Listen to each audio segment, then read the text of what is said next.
বাংলার মুখ্যমন্ত্রী মমতা ব্যানার্জি তাদের হয়ে ওকালতি করে, তারা যাতে জামিন পায় তার জন্য সরকারি টাকা খরচ করে তাদের জন্য ওকালতি করার ব্যবস্থা করে।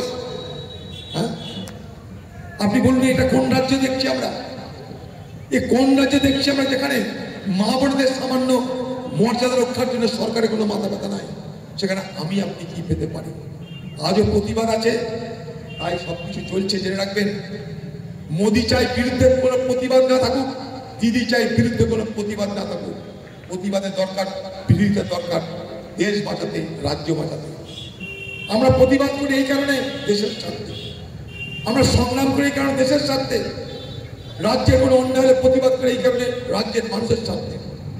সেই প্রতিবাদ করতে করতে আমরা আপনাদের কাছে এসে পৌঁছাই, আর আপনাদের আশীর্বাদ দুবার চেয়ে আবার লড়াইয়ের ময়দানে ঝাঁপিয়ে পড়বার নতুন শক্তি সংগ্রহ করে থাকবে। তাই এই এলাকার মানুষ, আবার বলছি, আপনাদের সঙ্গে আমার শুধুমাত্র নির্বাচনী সম্পর্ক নাই। আপনাদের চোখ দিয়ে দেখুন সবকিছু, কান দিয়ে দেখবেন না। সাম্প্রদায়িক বিভাজন করে দেশ কি এগোতে পারবে বলুন? সাম্প্রদায়িক বিভাজন করে আমাদের কোন লাভ হতে পারে বলুন? মানুষের সমস্যা নিয়ে কথা বলছে না, মানুষের সমস্যা নিয়ে কেউ জানতে চাইছে না। আমার রুটি নেই, কৃষকের ফসলের ন্যায্য দাম নেই, চাষের খরচ বাড়ছে, বাজারের খরচ বাড়ছে, জিনিসের দাম হু করে বেড়ে চলেছে, আমার খরচ কমে গেছে।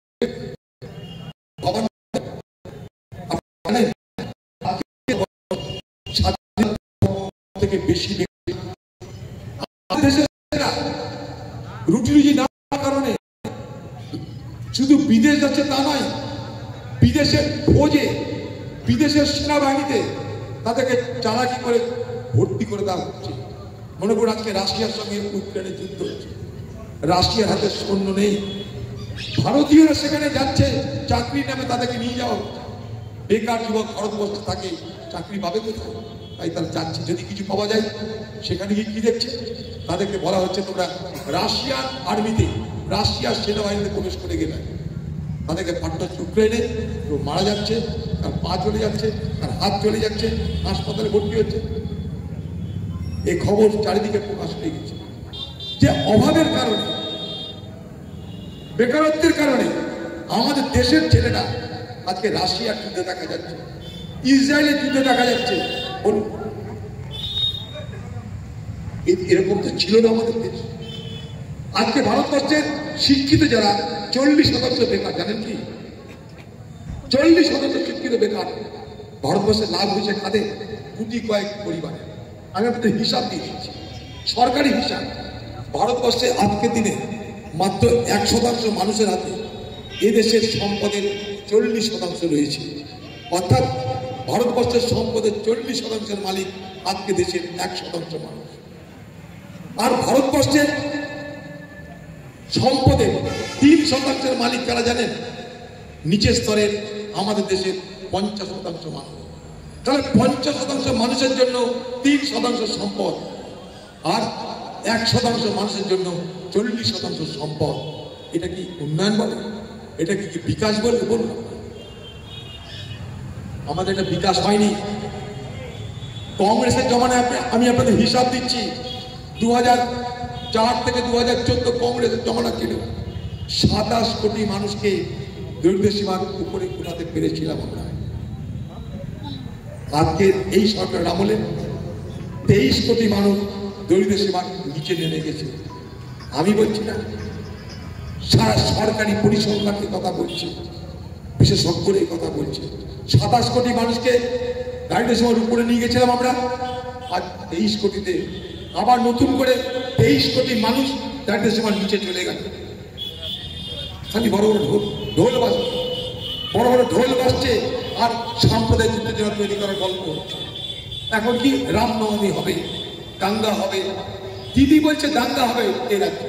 তুমি মুখ্যমন্ত্রী, তোমার হাতে পুলিশ, দাঙ্গা হওয়ার গল্প তুমি কি করে করছো? যারা দাঙ্গা করে ধরছো না কেন আগে থেকে? কিন্তু মানুষের মধ্যে একটা ভীতি, ভয়, বাতাবরণ তৈরি করা হচ্ছে, কারণ 2021-এর লোক ওদেরকে মনে আছে।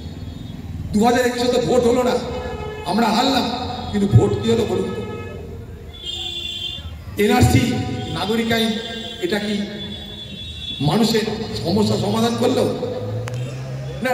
যারা নির্বাচনে প্রতিযোগিতা করলো সেই দুটো দল তাদের মুনাফা দিল কোনটা? ভোটের বিভাজনে কি হলো? একদিকে বিজেপি এলো, একদিকে তৃণমূল এলো। আপনার জীবনের সমস্যা সমাধান হলো?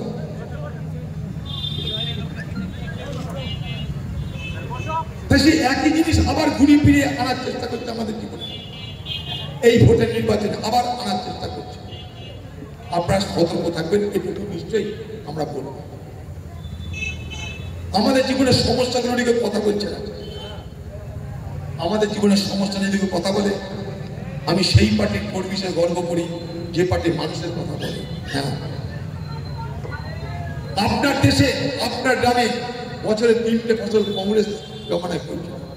আপনার গ্রামের বিদ্যুৎ কংগ্রেসের জমানায়, আপনার গ্রামের রেশনের দোকান কংগ্রেসের জমানায়, আপনার গ্রামের স্বাস্থ্যকেন্দ্র কংগ্রেসের জমানায়, আপনার গ্রামের স্কুল কংগ্রেসের জমানায়। আপনারা কি জানেন এই রেশন লুট হয় বাংলায়?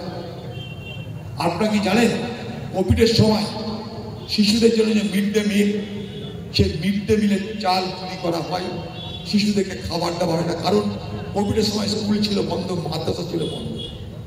তাদের সেই চাল বরাদ্দ হলো, সেই চাল তারা পেল না, বাজারে চলে গেল।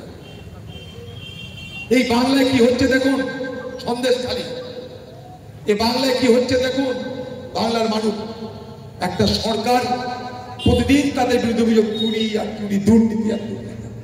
শিক্ষকরা বছরের পর বছর ধরে অবস্থান করছে তাদের অধিকার কেড়ে নেওয়ার প্রতিবাদে। আজ পর্যন্ত মুখ্যমন্ত্রীর সময় হয়নি একবার গিয়ে কথা বলা। আজকে বাংলায় কি দেখছে আমরা? সন্দেশখালী ঘটনা সকলকে লজ্জিত করছে আমাদের। তৃণমূলের পার্টি সে ডাক করে রাত্রে 12টার পর ঘরের মা বোনদের, তাদেরকে যেতে হয়, না যেতে চাইলেন তাদের উপর অত্যাচার হয়, যাওয়ার কথা থেকে এখন রাত ধরে রেখে দেওয়া হয়। কি না পার্টির আলোচনা হচ্ছে। গরিব মানুষ, তারা পিছিয়ে পড়া মানুষ, ক্ষমতা নাই, সরকারি দলের মস্তান পুলিশ এক হয়ে, তাই তাদের মধ্যে লড়বে কে? তাই সেখানকার মানুষ, সেখানকার মা বোনেরা একদিন শপথ ছিল প্রতিবাদ আমাদের করতেই হবে। এই লড়াই আমাদের মর্যাদার লড়াই। সেই মর্যাদার লড়াই তারা যখন সর্বশক্তি নিয়ে ঝাঁপিয়ে পড়লো, আজকে সেই শাসক দলের নেতারা তারা সব গেলে গেল। বলুন, শাহজাহান শেখ কে? তৃণমূলের নেতা। শিবু সরকার কে? তৃণমূলের নেতা। উত্তম সরকার কে? তৃণমূলের নেতা। শিবু হাজরা কে? তৃণমূলের নেতা। যারা সন্দেশখালী ঘটনার নায়ক, শাহজাহান, শিবু হাজরা, উত্তম সরকার।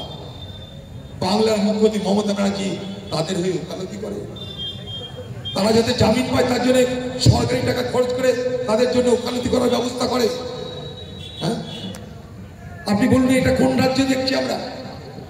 এ কোন রাজ্যে দেখছি আমরা যেখানে মা বোনদের সামান্য মর্যাদা রক্ষার জন্য সরকারের কোনো মাথা ব্যথা নাই?